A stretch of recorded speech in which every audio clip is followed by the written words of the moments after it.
நூல் காஞ்சி நேயர்களுக்கு இனிய வணக்கம். நேயர்களே, இன்னைக்கு நாங்க எதை பத்தி உங்களோட பகிர்ந்துக்க போறோம்னா, இன்னைக்கு இருக்கக்கூடிய சூழல்ல நம்ம நாடு என்ன நிலைமையில் இருக்குது, நாம என்ன கடமைய செய்யணும் அப்படிங்கிறத பத்தி ஒரு சின்ன கருத்தை தான் இங்க பதிவு பண்றேன். இன்னைக்கு நம்ம நாடுனுடைய நிலைமை பாத்தீங்கன்னா எதுவும் சொல்ற மாதிரி இல்லைன்னு தான் சொல்லணும். ஏன்னா நீங்க எல்லாரும் செய்தித்தாள்ல கேள்விப்பட்டிருப்பீங்க, பக்கத்து நாடுகள் எல்லா பக்கமுமே இந்த பெட்ரோல் டீசல் விலை உயர்ந்தாலும் கூட நம்ம நாட்டுல இன்ன வரைக்கும் அதன் விலை உயரல. ஆனா இது இப்படியே இருக்குன்னு சொல்லல. ஒரு 3 மாசத்துல என்ன சொல்லியிருக்காங்க, இதனுடைய மாற்றங்கள் வரலாம், ஒரு லாக்டவுன் மாதிரி வரலாம். அதாவது இந்த கொரோனாலாம் எப்படிங்க வீட்டுக்குள்ளேயே நம்ம அடங்கி கிடந்தோம், அந்த மாதிரி ஒரு நிலை வரலாம் இருக்காங்க. சரி, வரலாம், நம்ம வீட்டுக்குள்ள உட்காந்துக்கலாம். இங்க இதுல என்னுடைய சிந்தனையும் கேள்வியும் என்னன்னா, கொரோனா காலத்துல கூட நம்ம வீட்டுல உட்காந்துக்கிட்டா சமைக்கிறதுக்கு கேஸ் இருந்தது, நம்ம சமைச்சு உணவு சாப்பிட்டோம். இப்போ லாக்டவுன் ஆகி வீட்டுக்குள்ள உட்காந்துக்கிறதெல்லாம் நல்லா உட்காந்துக்கலாம். இப்ப அரிசி இருக்குது, பருப்பு இருக்குது, எண்ணெய் எல்லாமே சுலபமா கிடைக்குது. ஆனா இதையெல்லாம் சமைக்கிறதுக்கு எரிவாயு வேணுமே, எரிவாயு கிடைக்குமா அப்படிங்கறதா இங்க கேள்வி. இது ஒரு கேள்விக்குறியாவே நிக்குது. அப்ப இதுக்கு ஒரு தீர்வு வேணும் இல்லையா? அப்ப இது எதை நோக்கி நம்ம நகர்த்தலாம் அப்படின்னு கேட்டீங்கன்னா, இங்கதாங்க வள்ளுவர் ஒரு அதிகாரமே எழுதுகிறார். திருக்குறள்ல 10 குறளை முத்தாக எழுதிய ஒரு மாபெரும் முத்தான வள்ளுவர் யாருன்னா அவரு தாங்க. அதுல அவரு உழவை பத்தி அவ்வளவுதான் சொல்லியிருக்காரு.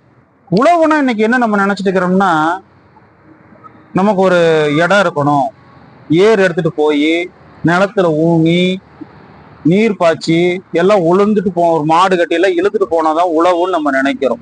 உழவுங்கிறது அதை மட்டும் சார்ந்து வராது.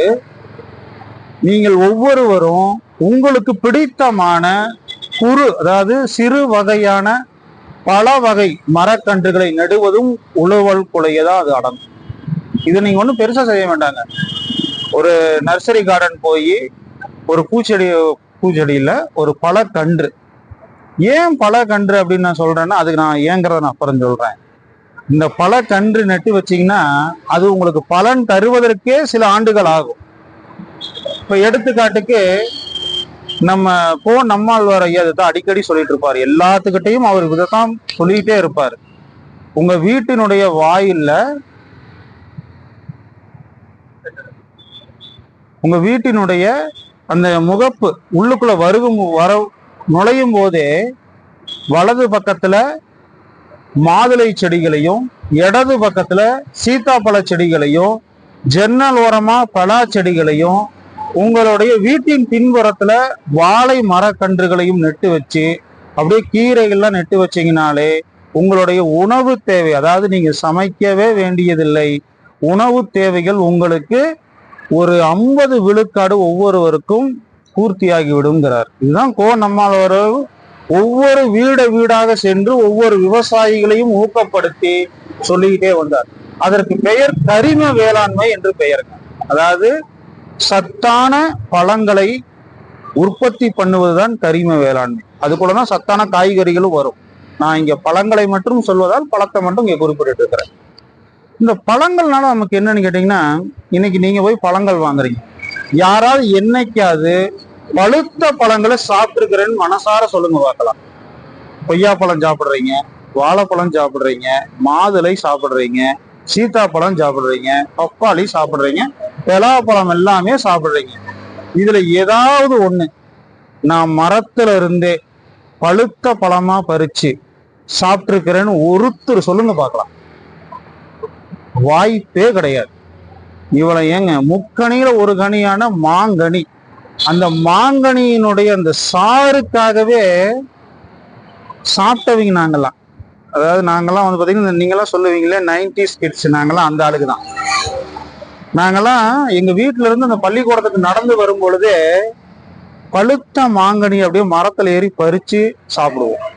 பழுத்த கொய்யா பழமா தான் சாப்பிடுவோம், பழுத்த பப்பாளியும் சாப்பிடுவோம்.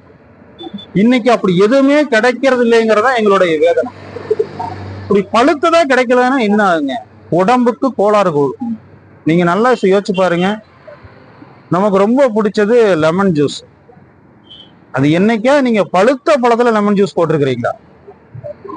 பச்சையா இருக்கிற லெமனை தான் வாங்கிட்டு வருவீங்க. அதை வீட்டுல ஒரு 4 நாள் வச்சு நான் பழுத்துருச்சுன்னு சொல்லி அறுப்பீங்க. அது எப்படிங்க பழுக்கும்? இது இன்னும் சொல்ல போனா ஒரு குறை மாசத்துல பிறந்த ஒரு குழந்தைக்கு சமம் அது. ஒரு 6-7 மாசம் ஒரு குழந்தை பிறந்தா அந்த குழந்தையினோட ஆரோக்கியம் எப்படி இருக்குமோ அப்படித்தான் மரத்திலிருந்து பழுத்த கனிகளாக நாம் சாப்பிடாமல் போனதனால் வரக்கூடிய நோய்கள் நமக்கு அதிகம். இதை சீர்படுத்துவதற்குத்தான் வள்ளுவர் திருக்குறளில் 10 குறளை எழுதியிருக்கிறார். நாமெல்லாம் உடனடியாக இப்பொழுதே தொடங்கக்கூடிய செயல் என்னன்னு கேட்டீங்கன்னா, நம்மளால முடிஞ்ச வரைக்கும் ஒவ்வொரு வீட்டிலையும் முன்னாடி பல குறு வகை செவுறுகளை பாதிக்காத குறு வகை பல மரக்கன்றுகளை நட வேண்டும். அதற்கு நான் உங்களுக்கு வள்ளுவன் சொன்ன குறளை ஒரு 2 குறளை மட்டும் சொல்கிறேன். ஏன் அவர் இந்த குறள் சொல்றாரு பாருங்க. இதுல ஆச்சரியமான விஷயம் என்னன்னா, அவர் சொல்றதே சுழன்றும் ஏர் பின்னாது உலகம் அதனால், சுழன்றும் ஏர் பின்னாது உலகம் அதனால் உழந்தும் உழவே தலை அப்படிங்கிறாருங்க. அதாவது இதனுடைய விளக்கம் என்னன்னு கேட்டீங்கன்னா, உலகத்துல யார் எந்த தொழிலை சார்ந்து வேணாலும் இருக்கலாம். இப்ப நீங்கெல்லாம் சொல்றீங்களா, ஒருத்தருடைய பவர்னா நாட்டின் அதிபரை சொல்றோம், ஆட்சியாளரை சொல்றோம், வீட்டின் தலைவன் இருக்கிற எல்லாமே நம்ம நல்ல வலிமையான தொழில். ஒரு IAS, IPS, மருத்துவர், இப்படி எல்லாமே உயர்ந்த தொழில்னு சொன்னாலும் கூட அவர்கள் தினந்தோறும் உழவு செய்திருந்தால் மட்டும்தான் இதுதான் உலகத்திலே மிக சிறந்த தொழில்னு சொல்றாங்க. ஆப்பிரிக்கால ஒரு பெண்மணி, அவங்களுடைய பெயர் எனக்கு இப்போ உடனே நினைவுக்கு வரல, நான் நினைவு வந்துச்சுன்னா நான் அந்த டிஸ்கிரிப்ஷன்ல கூட போட்டு விடுறேன். நோபல் பரிசு வாங்கியிருக்காங்க. எதுக்குன்னு கேட்டீங்கன்னா, அவங்க நம்மள மாதிரி 2 டிகிரி படிச்சு பட்டம் வாங்கல, நம்மள மாதிரி நீரை பத்தி படிக்கல, நம்மள மாதிரி பணம் காசு அவங்களுக்கு இல்லை, ஒரு நேர சாப்பாட்டுக்கே அவங்க வேலைக்கு போனாதான் சோறு. நாடு முழுவதும் மலைகளை ஈர்க்கக்கூடிய 40,000 மரங்களை கன்றுகளை நட்டு அதை மரமாக வளர்த்தி அந்த நாட்டுக்கு நீர் வளத்தை கொண்டு வந்ததுனால அவங்க நோபல் பரிசு கொடுத்துருக்காங்க. நீங்க கூகுள்ல போனீங்கன்னா அதுக்கு பார்க்கலாம். அவங்க பேரு, அவங்கள பத்தி இந்த பர்வீன் சுல்தான் அம்மா ரொம்ப அழகா சொல்லியிருப்பாங்க. பேச்சாளர் பர்வீன் சுல்தான் அம்மா அவங்க ரொம்ப அழகா சொல்லியிருப்பாங்க. ஆக இங்கே நாம் கவனிக்கப்பட வேண்டியது என்னவென்று சொன்னால், உழவுக்கு நாம் அவ்வளவு முக்கியத்துவம் இப்ப கொடுக்க ஆரம்பிச்சாதான். நல்லா தெரிஞ்சுக்கோங்க, நம்மளை பிச்சை எடுக்கிறதுக்கு நம்ம அம்மா அப்பா விடல. ஆனா இப்ப நாம இதை சரி செய்யாம விட்டுட்டோம்னா நம்மளுடைய, அதாவது 2K கிட்ஸ்ன்னு சொல்றீங்க இல்லையா, உங்களுடைய பேரன் பிச்சை எடுப்பதை நீங்கள் பார்ப்பீர்கள். இதை தவிர்க்க வேண்டும் என்று சொன்னால் நீங்கள் மரக்கன்று செடிகளை நட வேண்டும். வள்ளுவர் அது மரக்கன்றுகளை நடுவதனால் உழவினால் இன்னொரு சிறப்பு என்னன்னு இன்னொரு குறள்ல சொல்றாரு, இரவார் இறப்பார் கொன்றும் ஈவார் கரவது கை செய்தும் மாலை ஆவார் அப்படிங்கிறார். அதாவதுங்க, இப்போ ஒருத்தர் இரவுல பசிக்குதுன்னு கேட்டாருன்னா யாரால உணவு போட முடியும்னா செல்வந்தர் உணவு போடுவாராமா. ஆனா ஒரு விவசாயி தான், ஒரு உழவு செய்யக்கூடிய நபர் எப்பொழுதும் இல்லை என்று ஒருபோதும் சொல்ல மாட்டார். அவர் உணவுகளை கொடுத்து கொண்டே இருப்பார். பசியே போக்கக்கூடிய வல்லமை யாருக்கு இருக்குதுன்னு கேட்டா ஒரு விவசாயிக்குத்தான் இருக்கிறது. நாம் அனைவரும் இதுவரை விவசாயியை பார்த்த கோணங்கள் வேறு, இனி பார்க்கும் நிலை மாற வேண்டும். நாமும் நல்ல மரக்கன்றுகளை நட்டு, நீங்க எந்த மரக்கன்றை நெட்டீர்கள் என்று எங்களுடைய தகவல் பாக்ஸ்ல நீங்க தகவல் சொன்னீங்கன்னா உங்களுக்கான அந்த பாராட்டு சான்றிதழ் அதே தகவல் மூலமாக உங்களுக்கு அளிக்கப்படும் என்று சொல்லி, நாம் அனைவரும் உழவை செய்வது முன்னின்று செயல்படுவோம் என்று சொல்லி எனக்கு கொடுத்த அந்த வாய்ப்பை நான் மிக செம்மையான பேசியிருக்கிறேன் என்று நான் கருதுகிறேன். நன்றி, வணக்கம். மீண்டும் சந்திப்போம். நூல்காஞ்சி நேயர்கள் அனைவருக்கும் வணக்கம். இன்றைக்கு நான் மனிதனுக்கு மது கூறும் அறிவுரைங்கிற தலைப்புல கவிதை வாசிக்கிறேன். இன்றைக்கு நாட்டில் எடுத்துக்கொண்டால் மதுக்கடைகள், எங்கு பார்த்தாலும் மதுக்கடைகள், அதிலே நிறைந்திருக்கிறார்கள். எங்கு பார்த்தாலும் மதுக்கடைகள். இன்னைக்கு மாணவர்கள் கூட நிறைய குடித்து கொண்டு இன்னைக்கு உடலை கெடுத்து குடும்பத்தையும் கெடுத்துக் கொண்டிருக்கிறார்கள். அதை பற்றி நான் எழுதியது. குறள் அமுதை அறிந்திடுவீர், கெடுமதுவை மறந்திடுவீர். தென்னை மரத்தினிலே பாளையாய் உருவாகி இளநீராய் தேங்காயாய் ஆகும் முன்னே பாளையை அறுத்து கட்டி பானை வைத்து பால் வடித்ததனால் மாறுகிறேன் கல்லாக. வேலமரப் பட்டை உரித்து பல வகைகள் சில சேர்த்து பெரும் பானையிலே ஊற வைத்து புளித்த பின்பு அதை வேறொரு பானையிலே நீர் விட்டு கொதிக்க வைத்தால் ஆவியாகி வருகின்றேன் நான் சாராயம். பீர் என்றும் பிராந்தி என்றும் ரம் என்றும் விஸ்கி என்றும் இன்னும் பல பெயர்களுடன் டாஸ்மாகில் இருக்கின்றேன் மதுவாக. காலையிலே எழுந்தவுடன் என் முகத்தில் விழித்திடவே சில பேர்கள் ஓரங்கட்டி நிற்பார்கள். மாலை நேரம் ஆனவுடன் எனை வாங்கி அறிந்திடவே பல பேர்கள் வரிசை கட்டி நிற்பார்கள். அனுதினமும் குடிப்பவரை அணுவடுவாய் சாகடிப்பேன். அளவுக்கு அதிகமாக குடிப்பவரை அன்றே நான் சாகடிப்பேன். எனவே என்னை நீங்கள் அருந்த வேண்டாம். அறிந்துவிட்டால் மறதியை கொடுத்திடுவேன், மதியையும் கெடுத்திடுவேன். உடல் எல்லாம் புண்ணாக்கி சீரணத்தை கெடுத்திடுவேன். கல்லீரல் கணைய செயல்பாட்டை நிறுத்திடுவேன். நரம்புகளை முறுக்கேற்றி உணர்ச்சியையும் கெடுத்திடுவேன். உற்றார் உறவுகளும் உன்னை ஒதுக்கியே வைத்திருப்பர். பெற்றெடுத்த பிள்ளைகளும் மதிக்காமல் சென்றிடுவர். பல பேரில் இருக்கும் என்னை பல பேர்கள் அருந்துகின்றீர். நலமாக நீங்கள் வாழ ஒரு அறிவுரையை சொல்லுகின்றேன். பாதியிலே உங்கள் வாழ்வு பாழாகி போகாமல் போதை தரும் பாதையை மாற்றியே நடந்திடுவீர்கள். ஊர் உலகம் போற்றும்படி உன்னதமாய் உயர்ந்திடவும் பேரும் புகழோடு பெருவாழ்வு பெற்றிடவும் ஐயன் வள்ளுவரின் குரலமுதை அறிந்திடுவீர். வையகத்தில் உள்ளவர்கள் வாழ்த்தும்படி வாழ்ந்திடுவீர். நன்றி. அடுத்தது, ஒரு மது குடிச்சு அதனால பாதிச்சவன் மனிதனுக்கு, அதாவது மட்டும் மது குடிக்கிறவர்களுக்கே அறிவுரை சொல்ற மாதிரி எழுதுனது. குடிகாரன் புலம்பல். ஆழப்பழகி அமிழ்ந்து போனதால் அதிலிருந்து மீள முடியாமல் தவிக்கிறேன். வாழும் வகை அறிந்து நடக்க மறந்ததால் வழி தெரியாமல் விழிக்கிறேன். தேளின் விஷம் போன்ற மதுவை குடித்ததால் தேகத்தின் சுகமிழந்து மெலிகிறேன். நாளும் தெரிந்த நல்லோரை சேர மறுத்ததால் நாயை போல் அலைந்து திரிகிறேன். வேளா வேளைக்கு உணவுண்ணாமல் இருந்ததால் வாடி வதங்கி வீணாகி நிற்கிறேன். வேளம் போன்று நிமிர்ந்து நடக்க வேண்டிய நான் வேண்டாத செயல்களால் ஊனி குறுகி நடக்கிறேன். பாலும் மதுவை குடித்து பாழாக வேண்டாம் என்று பாவி குடிகாரன் பலருக்கும் உரைக்கின்றேன். அப்புறம் இன்னொன்னு, அதாவது மதுவை கொடுக்கறவங்க தான் சாகுறாங்களா, மத்தவங்க சாகிறது இல்லையான்னு கேட்பீங்க. மத்தவங்களும் சாகுறாங்க. ஆனா அது மத்தவங்க சாகுறாங்கன்னா அவங்க எதனால சாகுறாங்கிறத அகத்தியர் ஞானத்துல சொல்லியிருக்காரு. எப்படி உயிர் நீண்ட நாள் வாழலாங்கிறதுக்கு அதைய சொல்றேன். உண்ணும் போது உயிரெழுத்தை உயர வாங்கி உறங்குகின்ற போதெல்லாம் அதுவேயாகும். பெண்ணின் பால் இந்திரியம் விடும் போதெல்லாம் பேணி வலம் மேல் நோக்கி அவத்தில் நில்லு. தின்னும் காய் இலை மருந்தும் அதுவேயாகும். தினந்தோறும் அப்படியே செலுத்தவல்லார் மண்ணூழி காலம் மட்டும் வாழ்வார்வாரு மரளிகையில் அகப்படவும் மாட்டார்தாமே. என்ன அர்த்தம்னா, உயிரெழுத்துங்கிறது ஓம்ங்கிற கேள்விப்பட்டிருப்பீங்க. அந்த ஓம்ங்கிறத நம்ம கீழிருந்து அப்படியே மேல எழுத்தி நிறுத்தணும். அப்படி நிறுத்தினால உடலுக்கு சரியில்லைனால நாம என்ன பண்ணணும் தெரியுங்களா? அப்படி நடத்தவும் இல்லைங்களா? அது மாதிரிதான் இந்த ஓம்ங்கிற இடத்தை நாம சொல்லிட்டு இருந்தோம்னா அது நாம உண்ணும் போது உறங்கும் போது அந்த ஓம்ங்கிறத கீழிருந்து மேல் நிறுத்தி வைக்கணுங்க. ஆக்னியில் நிறுத்தி கொண்டு வந்தோம்னால நம்மளுக்கு நல்லது நடக்கும். அதுபோக பெண்ணின் மேல் இந்திரியத்தை விடும் போதெல்லாம், அதாவது உடலுறவு கொள்ளும்போது ஆணா இருந்தாலும் பெண்ணா இருந்தாலும் அந்த நேரத்துல நாம் காம உணர்வு இல்லாமைய அதாவது யாக்னியில் நிறுத்தணுமாமா. மேல அந்த நிறுத்தணும்னால நம்மளுக்கு நல்ல பயன் கிடைக்கும் சொல்றாரு. அப்புறம் மருந்து, மூலிகை மருந்து இதெல்லாம் உண்ணும் போதும் கூட அந்த மாதிரி நிறுத்தினோம்னா நல்ல பயன் கிடைக்கும். அதாவது மண்ணில் ஊழிகாலம் வரைக்கும் வாழ்வார்கள் அப்படின்னு சொல்லியிருக்காரு. உண்ணுதல், உறங்குதல், பெண்ணின்பம், மருந்துண்ணல் முதலிய சிறப்பான காலங்களில் உணர்வாகிய ஆத்மா மிகவும் விழித்திருக்கும். அப்போது இதை சொல்வதும் செய்வதும் பெரும் பயனாகும்னு அகத்தியர் ஞானத்துல கூறியிருக்காங்க. அதன்படி யாரும் இன்னைக்கு நடக்கிறது இல்லை.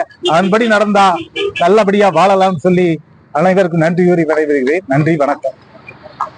அனைவருக்கும் என் நெஞ்சார்ந்த இனிய மாலை வணக்கத்தை நம் நூல்காஞ்சி நேயர்களுக்கு தெரிவித்துக் கொள்கிறேன். மனதில் உறுதி வேண்டும் என்பது பாரதியாரின் பாடல் வரிகள். மனதில் உறுதி என்பது நான் ஆணுக்கு மட்டும்தான் சிறப்பாக இருக்க வேண்டும் என்று நிறைய நாள் நினைத்திருக்கிறேன். என் உள்ள உண்மையை பேசுவதில் நான் எந்தவித பாகுபாடு பார்க்க மாட்டேன். பெண்கள் மனதில் உறுதியோடு இருப்பதற்கு பாரதியார் நிறைய விஷயங்களை அவர் சொல்லியிருக்கிறார்.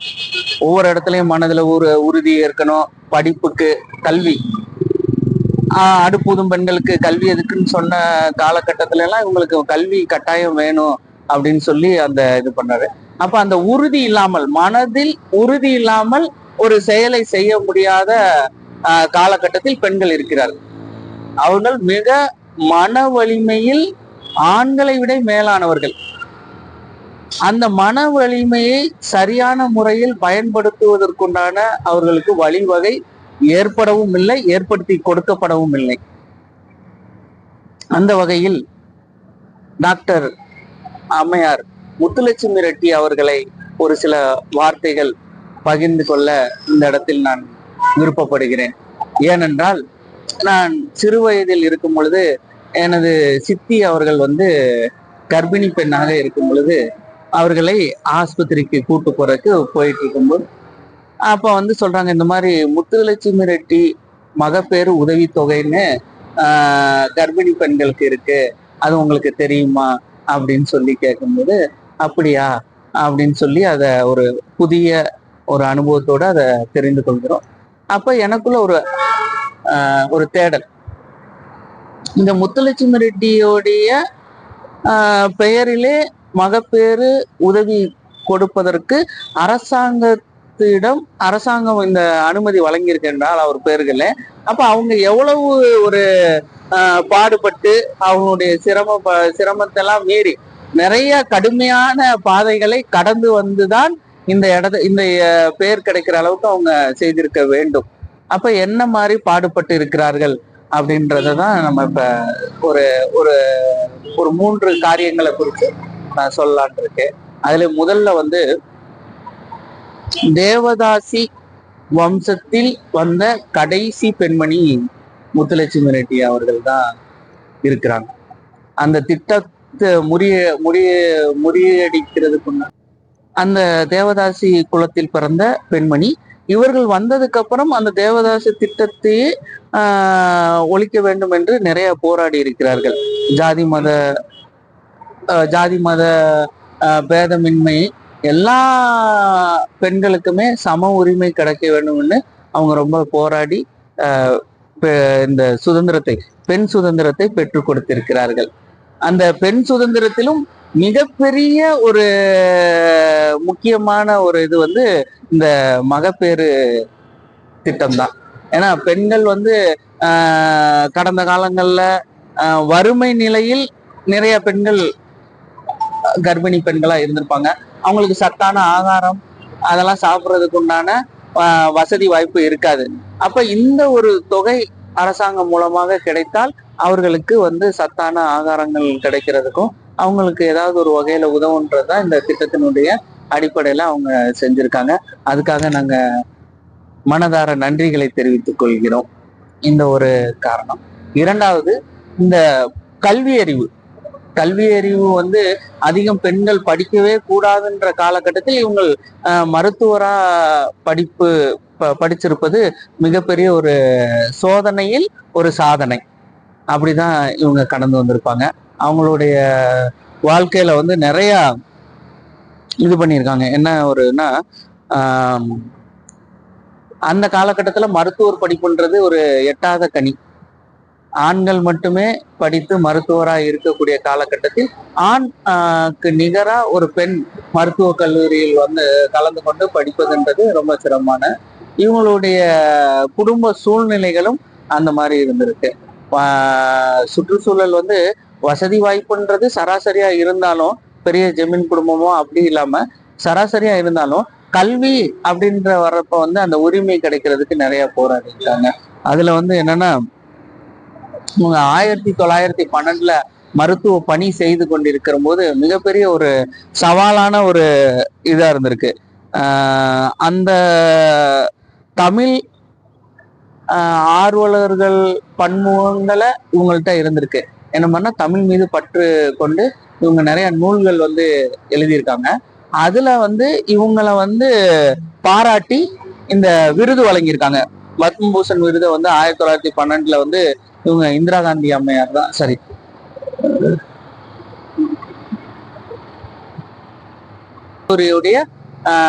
பெண்கள் முதல் பெண்கள் அந்த சங்கத்துல வந்து இவங்களதான் தலைவரா இது பண்ணி 1912 பத்மபூஷன் விருது கொடுத்திருக்காங்க. இவங்க பிறப்பு ஜூலை 30, 1886 பிறந்திருக்காங்க. இந்த மாதிரி நிறைய குறிப்புகள் இருக்கு. சரிவர நாங்கள் இந்த நூல் காஞ்சி வலைதளத்துல நாங்கள் சரியா பதிவிடுறதுக்கு இன்னும் அவகாசங்கள் இருக்கிறது. அதன் முன்னாடி இதை பதிவு செய்கிறோம். நன்றி. என் நூல் காஞ்சி என்பவர்களுக்கு கோவை உறவாடும் ராஜரத்தினம் தரும் ஒரு திருமந்திர செய்தி விளக்கம். திருமந்திரம் முதல் தந்திரத்தை அடிப்படையாக கொண்டது. ராஜதோடம் என்ற தலைப்பில் இருப்பது 240வது செய்யுள் இப்பொழுது நான் சொல்லப் போகிறேன். இந்த செய்யுள் என்னவென்றால், வேடநெறி நில்லார் வேடம் பூண்டு என்ன பெயர், வேடநெறி நில்லார் வேடம் பூண்டு என்ன பெயர், வேடநெறி நிற்போர் வேடம் மெய்வேடமே, வேடநெறி நில்லார் தம்மை விரல் வேந்தல் வேடநெறி செய்தால் வீடு அதுவாகுது என்கிறார். இந்த செய்யுளுக்கு நாம விளக்கம் காணோம்னா 3 திருக்குறளுக்கு விளக்கம் கண்டாலே போதுங்க. அது என்னன்னு கேட்டீங்கன்னா, அவர் சொல்றது, இயல்பாகும் நோன்புக்கு ஒன்று இன்மை உடைமை மயலாகும் மற்றவை மற்றும் பெயர்த்துங்கிறார். அடுத்தது இன்னொரு சொல்லாரு, நல்லவை எல்லாம் தீயவாம் தீயவை எல்லாம் நல்லவாம் செல்வம் செயற்கு அப்படிங்கிற, இருவேறு உலகத்து இயற்கை திருவேறு தெள்ளியராதலும் வேறு என்று இந்த 3 செய்யுளுக்கு விளக்கம் கண்டாலே இது நமக்கு இந்த திருமந்திரத்துக்கு பொருள் காண முடியும். இன்னும் நம்ம விளக்கமா சொல்லணும்னா, ஐயா ஒரு ஒரு கோடி வேடதாரியை வைத்து கொண்டு நான் தவயோகம் சொல்லி கொடுக்குறேன், நான் திருமந்திர சொல்லி நான் வந்து மற்ற நெறிகளை சொல்லித்தரேன் அப்படின்னு சொல்லி போட்டு நீங்க பாத்தீங்கன்னா பொருள் குவிப்பாளர்களாக மாறி இருக்கிறார்கள். அந்த பொருள் குவிப்பு என்ன ஆகுதுன்னா நிறைய குடும்பத்துக்கு இடையூறா இருக்கு.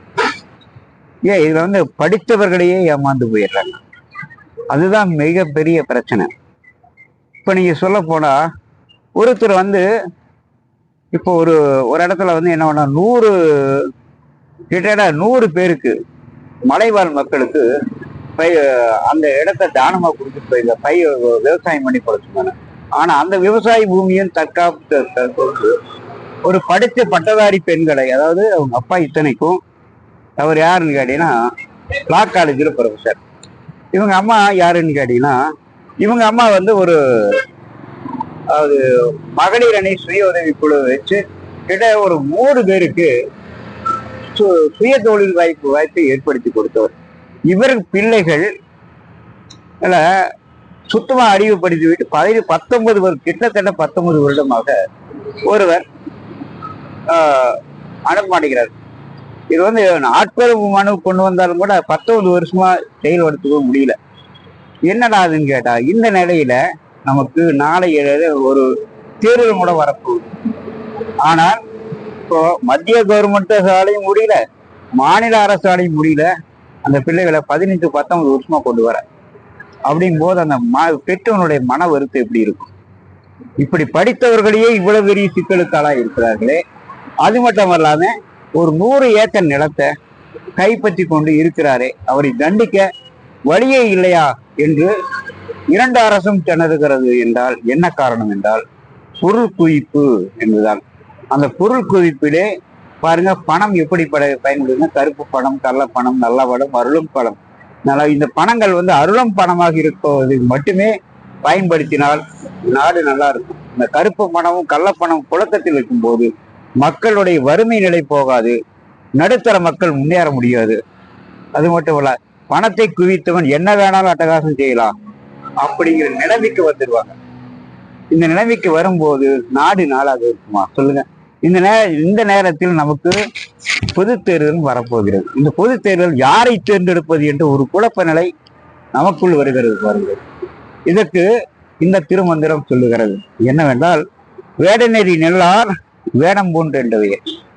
ஐயா, நீங்க தலைமை பண்பு வேணும்னு நினைக்கிறீங்க, ஆனா தலைமை பண்பு இல்லாத போது, தலைமை பண்பே அவனுடைய அடிமானத்தில் இல்லாத போது அவன் தலைமை பண்பு ஏற்ற என்ன பயன் என்று கேட்கிறார்.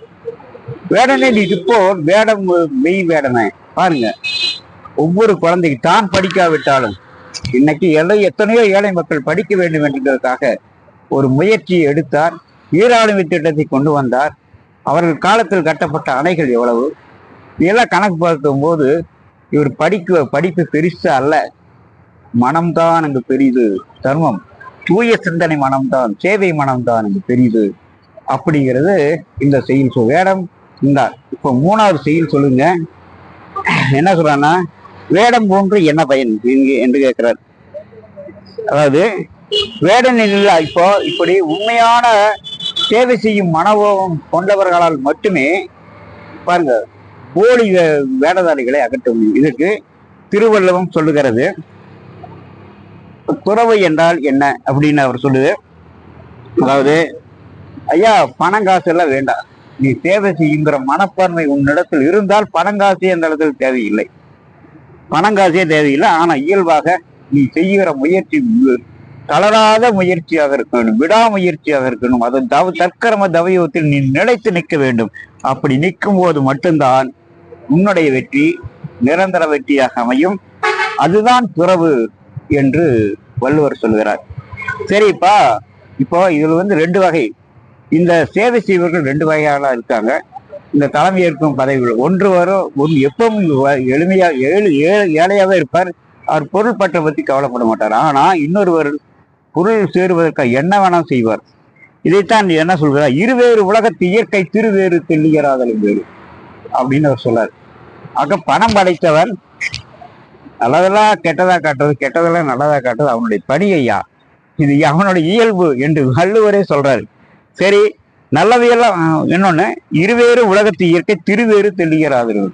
ஐயா, நீங்க பணக்காரனா இருக்கிறான்னு நினைச்சிட்டு நீங்க நம்பி ஒரு பொருளை கொடுத்துட்டோம்னா அவன் நிச்சயமாக நல்லது செய்ய முடியும். ஆனால் தெளிவாக திட்டமிட்ட நடவடிக்கையில் எடுப்பவர்கள் மட்டுமே வெற்றியாளர்களாக இருக்க முடியும் என்பதற்கு நல்ல கண்ண ஐயா ஒரு நல்ல சான்று.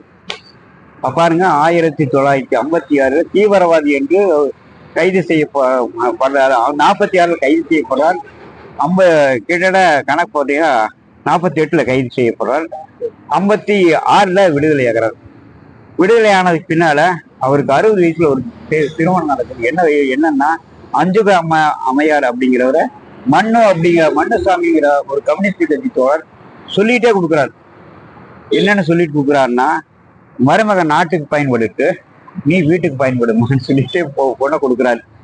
இவங்க அப்பா நல்லகண்ண ஐயாவுடைய அவங்க அப்பா என்ன சொன்னாருன்னா, இதை பாருமா, நீ படிச்ச பொண்ணா இருக்க, வேலைக்கு போற, அவனுக்கு இவனையும் கவனிச்சுக்கோ, இவன் வாரிசுகளையும் கவனிச்சுக்கோ, எனக்குன்னு ஒரு குறிப்பிட்ட நிலத்தை எழுதி வைக்கிற, அதுல நெல் வரும், அப்புறம் காய்கறி வரும், இதுக்கு வச்சு பொழைச்சிக்கோ, அப்புறம் அதை தவிர உனக்கு உத்தியோகம் இருக்கு, இவனையும் பார்த்துக்கோ, சரியா அப்படின்ட்டு அவங்க அப்பா இவர் பேர்ல அந்த சொத்து எழுதி வைக்காம அவர் மனைவியிலேயே சொத்து எழுதி வைக்கிறார்.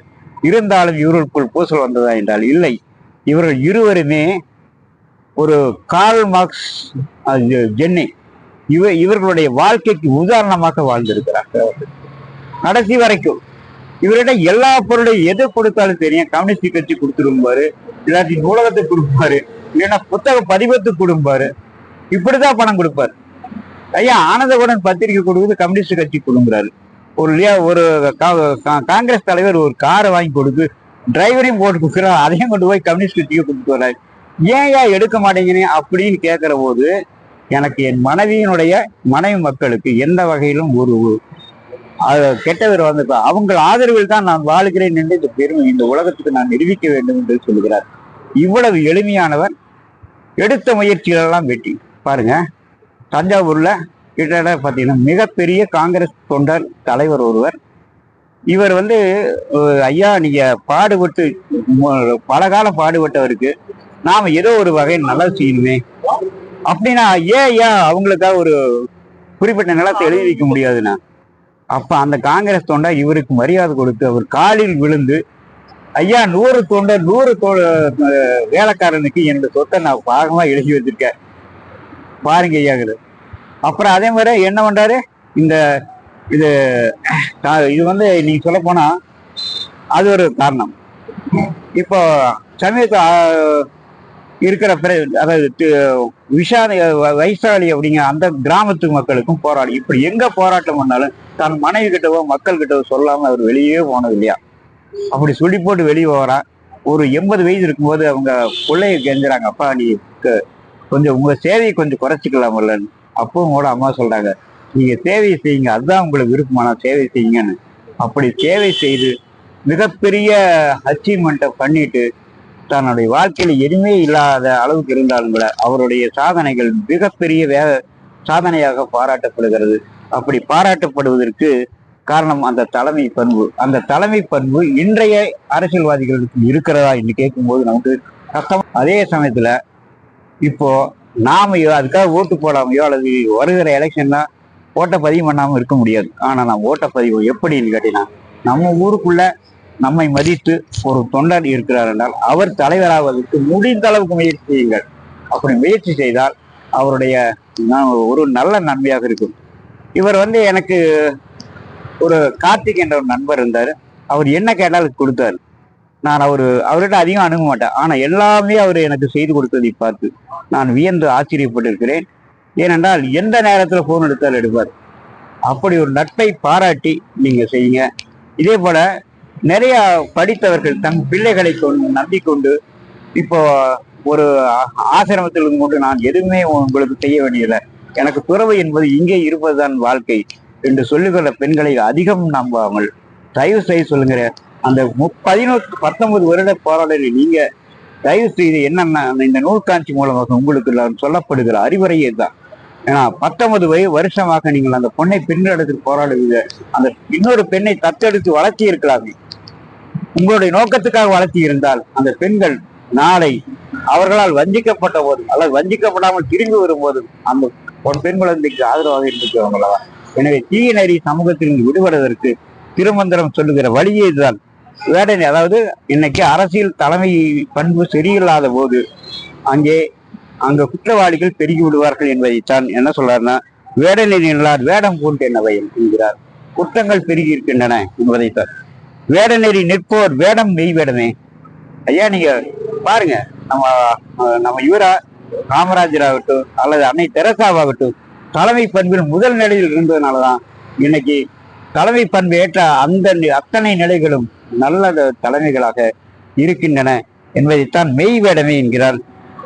இப்போ இவர்களால் மட்டுமே அந்த தீ நெறி அகற்ற முடியும். எப்படி ஐயா ஒரு நடவை நமக்கும் நமக்கும் கேரள நாட்டுக்கும் ஒரு பிரச்சனை வருது.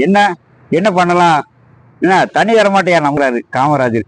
ஐயா நீங்க எப்பயா சொல்லி நான் தனி தரமாட்டேன்னு, நான் சட்டத்தை நீ வகுத்து கொடு, படிக்காமல் என் சிஎஸ் கையெழுத்து போடுவார் அப்படின்னு சொல்லி, அதாவது ஒரே பேச்சில் ஒரு டெலிபோன் பேச்சிலேயே தன்னுடைய அந்த நீர் ஆதார திட்டத்தை நீர் பகிரும் திட்டத்தை முடித்து வைத்தவர் என்றால் அவருக்கு என்ன படிப்பு இருந்தது சொல்லுங்க? மனம் இருந்தது என்பதுதான் உண்மை. இதைத்தான் சொல்கிறார், வேட நெறி நின்றார் தம் விரல் வேந்தன் வீடதுவாக. எனவே நல்ல திறமையானவர்கள் சமுதாய சேவையில் மனப்பான்மை உள்ளவர்களிடத்தில் தலைமையை கொடுங்கள், அந்த தலைமை நன்றாக இருக்கும் என்று இந்த செய்யுள் சொல்கிறது என சொல்லி நன்றியுடன் விடைகிறேன். நன்றி, வணக்கம். அனைவருக்கும் வணக்கம்.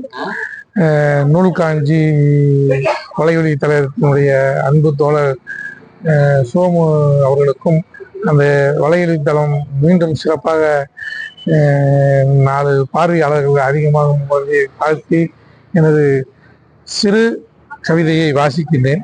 இது ஒரு அழகான ஒரு கவிதை. ஒன்றை தொட்டு ஒன்று எப்படி இயற்கையோடு வளர்ந்து வருகிறது என்பதை நினைவூட்டும் விதமாக ஒரு கவிதை. நிலவோடு வான்முகில் விளையாடும். நிலவோடு வான்முகில் வானில் விளையாடும். நிலவோடு வான்முகில் வானில் விளையாடும். காற்று செடிகளை அசைத்தாட்டி விளையாடும். காற்று செடிகளை அசைத்தாட்டி விளையாடும். தென்றல் வந்து இங்கு காதலரிடம் விளையாடும். உள்ளமதை கொள்ளையிடவோ கண்கள் விளையாடும். உள்ளமதை கொள்ளையிடவோ கண்கள் விளையாடும். அதாவது ஒருவர் கண்களால் காதலித்துக் கொள்வதை சொல்லக்கூடியது. பிள்ளை தமிழ் சொல்லியே குழந்தைகள் விளையாடும். பிள்ளை தமிழ் சொல்லியே குழந்தைகள் விளையாடும். கவிஞனின் எண்ணத்தில் கற்பனைகள் விளையாடும். இதையெல்லாம் பார்க்கிற ஒரு கவிஞனுக்கு தன்னை போல கற்பனை விளையாடும். அதாவது கவிஞனின் எண்ணத்தில் கற்பனை விளையாடும். நற்பா தேன் தந்தே வார்த்தைகள் விளையாடும். நற்பா தேன் தந்தே வார்த்தைகள் விளையாடும். கார்முகில் மழை நீராய் புவிதனில் விளையாடும். இதையெல்லாம் பார்க்கிற கார்முகிலே வந்து அந்த புவியில விளையாடுமாமா. அதே மாதிரி பாருங்க, அடுத்து வானம் பார்த்த நிலமும் பயிர் தாங்கி விளையாடும். மழை வந்துருச்சுன்னா வானம் பார்த்த பூமியா இருந்தாலும் நல்லா விளைஞ்சிரும். வானம் பார்த்த பூமியும் பயிர் தாங்கி விளையாடும். அப்படி பயிர் விளையாடும் போது என்னாகும்? மடிப்பெருத்து ஆவிடம் கன்று வந்து விளையாடும். மடி பெருத்துரும் பசு, பால் சுரக்கா இருக்கும். அந்த பசுகிட்ட வந்து கண்ணுக்குட்டி வந்து பால் குடிக்கும். அதான் மடிப்பெருத்த ஆவிடம் கன்று வந்து விளையாடும். சோறு தின்ன குழந்தைகள், இப்படி செலும்பா இருக்கிற இடத்துல சோறு தின்ன குழந்தைகள் அன்னையிடம் விளையாடும். சோறு திங்க மாட்டேன்னு அந்த குழந்தைய சொல்லுவாங்க. அன்னை ஓடி ஓடி ஓட்டணும். அதுதான் இருக்குது. சோறு தின்ன குழந்தைகள் விளையாடும். கொஞ்ச தமிழ் பேசியே தந்தையிடம் விளையாடும். அந்த பிள்ளைகள்லாம் கொஞ்சம் தமிழ் பேசி தந்தைகிட்ட விளையாடுவாங்க. இல்லறத்தில் இப்படி ஒரு வாழ்க்கை முறை இருக்கும்போது இல்லறத்தில் துன்பம் நீங்கி இன்பமே விளையாடும். இதுவே தமிழனுடைய முந்தைய வாழ்க்கை முறையாக ஒரு பதிவு. என் பெயர் கவிஞர் ரங்கசாமி. வாய்ப்பு கொடுத்த நூல் காஞ்சி இயக்கத்துக்கு நன்றி.